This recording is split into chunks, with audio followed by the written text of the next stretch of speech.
3월 23일 화요일 아침 큐티 시간입니다.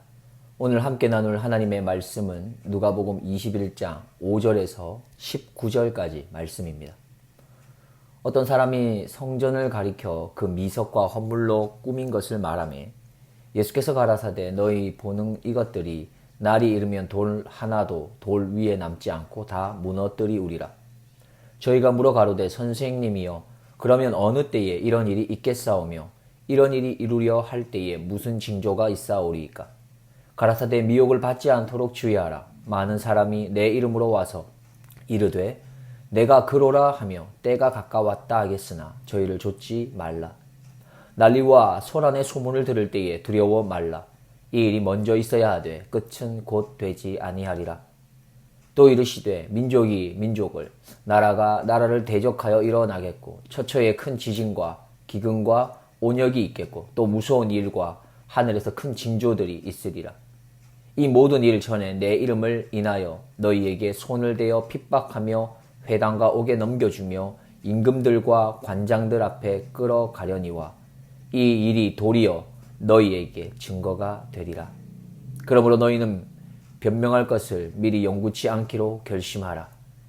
내가 너희의 모든 대적이 능히 대항하거나 변박할 수 없는 구제와 지혜를 너희에게 주리라. 심지어 부모와 형제와 친척과 벗이 너희를 넘겨주어 너희 중에 며칠 죽이게 하겠고 또 너희가 내 이름을 인하여 모든 사람에게 미움을 받을 것이나 너희 머리털 하나도 상치 아니하리라. 너희의 인내로 너희 영혼을 얻으리라. 아멘. 이것은 하나님의 말씀입니다. 어떤 사람이 성전의 화려함에 대해서 이야기했습니다. 그러자 예수님께서는 그 화려한 성전이 멸망할 것을 예고하십니다. 그러자 그들은 예수님께 묻습니다.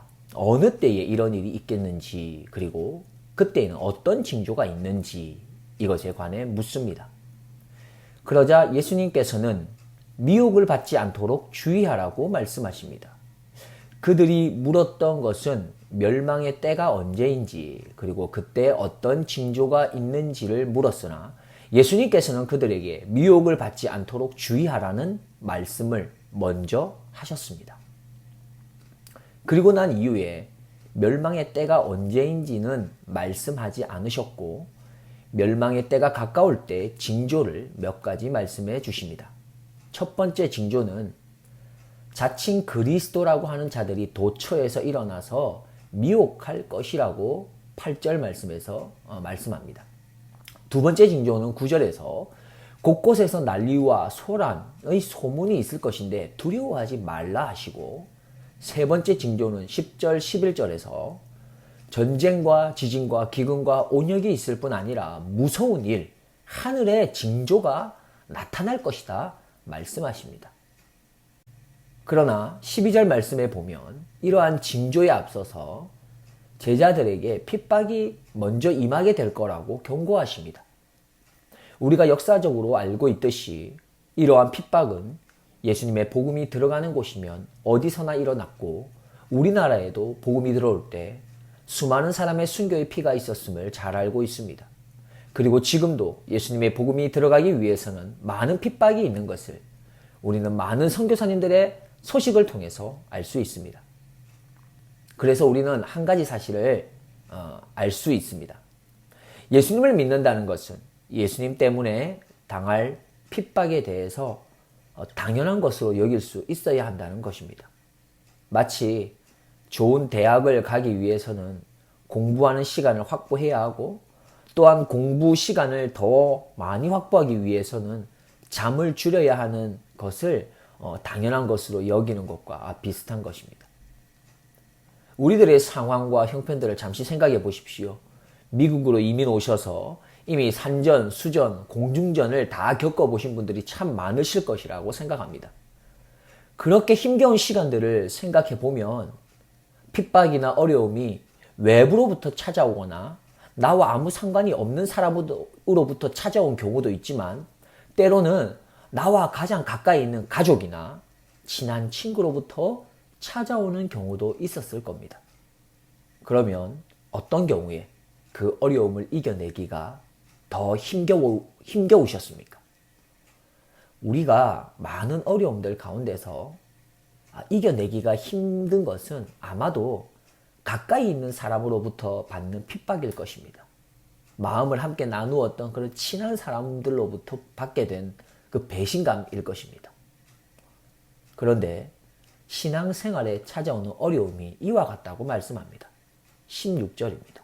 심지어 부모와 형제와 친척과 벗이 너희를 넘겨주어 너희 중에 몇을 죽이게 하겠고.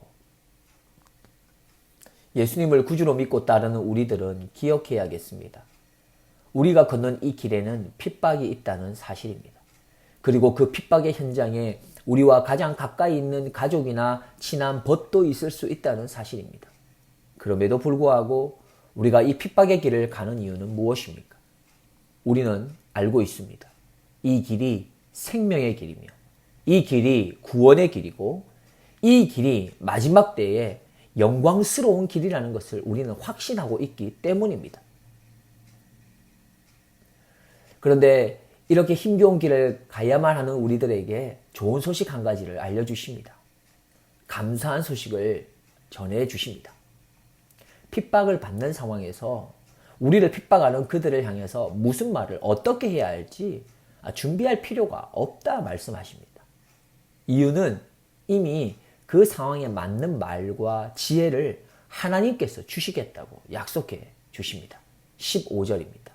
내가 너희의 모든 대적이 능히 대항하거나 변박할 수 없는 구제와 지혜를 너희에게 주리라.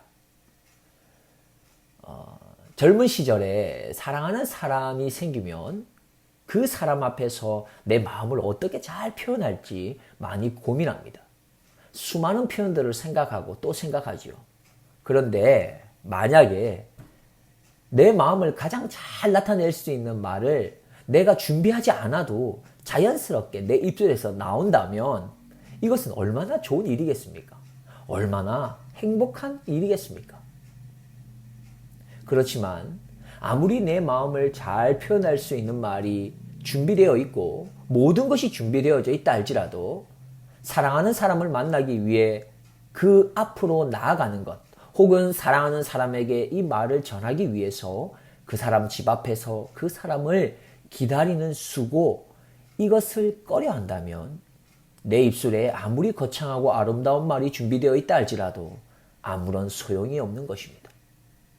하나님께서 우리의 입술을 붙잡아 주시고 우리에게 지혜를 붙잡아 주셔서 무슨 말을 지혜롭게 할지를 다 준비해 두셨지만 여전히 우리가 해야 할 것이 있다는 말씀입니다.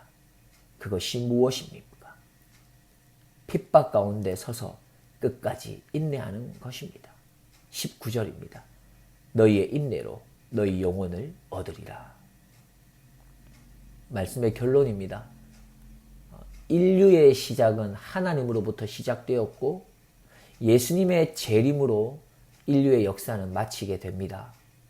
그리고 이러한 역사의 흐름 가운데에는 하나님의 구원의 역사가 함께 진행되고 있는데 하나님의 구원 역사의 흐름에는 반드시 하나님께서 사용하시는 사람들이 필요합니다.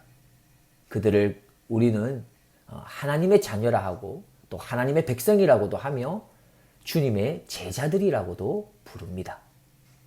그리고 오늘 본문에서 말씀하듯이 제자의 삶에는 두 가지가 준비되어야 한다고 말씀합니다. 하나는 마지막 때에 있을 여러 가지 징조들 가운데서 미혹을 받지 않도록 깨어 있어야 한다 말씀하시고 다음으로는 제자들에게 필연적으로 다가오는 이 핍박의 상황 또 미움을 받는 상황에서 인내해야 함을 말씀합니다. 주님이 오실 때가 가까이 올수록 우리가 해야 할 것이 있습니다. 미혹을 받지 않도록 깨어 있는 것이며 인내하는 겁니다. 이것은 제자들이 마땅히 직면해야 할 것들입니다. 제자라면 그 앞에 서야 하고 서게 됩니다. 그러나 걱정하지 않아도 될 것은 우리가 직면할 수밖에 없는 세상의 마지막 때의 징조들 앞에서 하나님께서 어떻게 대처해야 할지 알 수 있는 지혜를 주신다고 약속하셨기 때문입니다. 사랑하는 사람을 얻기 위해서는 사랑하는 사람 앞에 서야 하듯이 그리고 사랑하는 사람의 마음을 얻기 위해 인내해야 하듯이 제자인 우리들은 세상의 난리와 소문들 앞에 그리고 세상의 핍박과 미움 앞에 당당히 서야 합니다. 이것이 우리가 해야 할 일입니다. 피하지 말아야 할 일입니다. 그러면 그 앞에서 인내하고 묵묵히 서 있으면 그 다음은 우리 주님께서 하십니다. 입술을 붙드시고 지혜를 붙드셔서 능히 이기게 하시고 능히 승리하게 하시고 능히 복음이 나타나게 하십니다. 오늘 내가 당당하게 세상 앞에 서야 할 그곳은 어디입니까? 복음의 사람으로서, 하나님의 자녀로서, 세상을 향한 빛과 소금으로서 무엇보다 높아지려고만 하는 세상을 향해 낮아짐과 겸손함이 진정 높아지는 바른 길임을 보여주기 위해서 내가 서 있어야 할 곳은 어디며 내가 인내하고 지켜야 할 자리는 어디입니까? 하나님의 성령님께서 오늘도 우리가 있어야 할 그곳으로 인도하실 것입니다. 그리고 그곳에서 복음으로 승리케 하실 것입니다. 기도하겠습니다. 전능하신 하나님, 우리는 사순절 기간을 보내면서 예수님의 가신 십자가의 길이, 복음의 길이 우리가 필연적으로 가야 할 길임을 다시금 마음에 새깁니다. 우리가 서 있어야 할 자리가 십자가의 자리이며 우리가 인내해야 할 자리도 섬김과 낮아짐과 희생과 복음을 위해서 순교해야 할 자리입니다. 주님, 원하옵기는 우리의 믿음을 굳세게 하옵소서. 세상의 미혹에 흔들리지 않도록 말씀과 기도로 날마다 무장할 수 있게 하옵소서. 매일의 말씀과 기도의 삶이 나의 신앙을 더 견고하게 할 것이며 힘겨운 핍박 가운데 인내하게 할 것임을 믿사오며 오늘도 승리케 하실 우리 구주 예수 그리스도의 이름으로 기도드리옵나이다. 아멘.